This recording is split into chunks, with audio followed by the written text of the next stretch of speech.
Bonjour à tous, bienvenue dans cette troisième vidéo, comment on représente une fraction supérieure ou égale à l'unité. Nous allons reprendre sur l'exercice de la vidéo précédente où il fallait trouver la fraction correspondante. Il me semble que certains d'entre vous se sont trompés sur 7/3. Passons à l'explication tout de suite. Petit rappel, le dénominateur indique en combien de parts je partage mon unité. Dans ce cas précis, on nous indique que l'unité est partagée donc en 3. Le numérateur indique le nombre de parts que je dois prendre.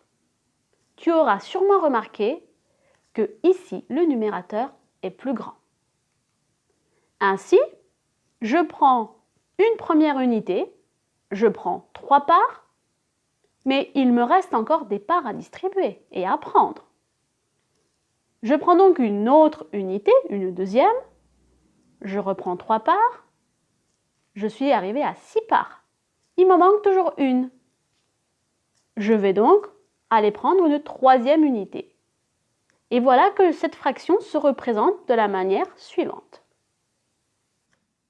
Ainsi, lorsque le numérateur est supérieur au dénominateur, cette fraction est donc supérieure à 1. Faisons un deuxième exemple pour voir si on a tous bien compris. Prenons le cas de 6/4. Comme expliqué précédemment, mon unité doit être partagée en 4 parts égales. Je vais donc prendre mon unité et je vais donc prendre 4 parts. Mais ce n'est pas fini, car il me reste encore 2 parts à prendre. Ainsi, je reprends une autre unité que je repartage en 4 parts et je vais donc simplement sélectionner mes 2 parts restantes. 6/4 est donc une fraction supérieure à 1 puisque son numérateur est donc plus grand que son dénominateur. Qu'en est-il de 5/5? Toujours la même chose. Mon unité est partagée en 5 parts cette fois-ci. La voici.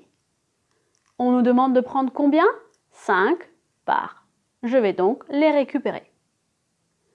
Mon unité est donc complète. Ainsi, dans ce cas précis, 5/5 est égal à une unité. Allez, à toi de jouer maintenant. Représente les fractions suivantes.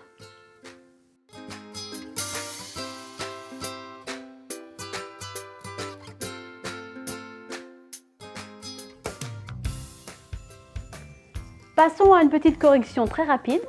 Ici, nous avons 5/3. Ici, 8/5. Et ici, 10/4. Allez, si tu as tout compris, je te laisse à des petits exercices d'entraînement avant de te retrouver dans de prochaines vidéos.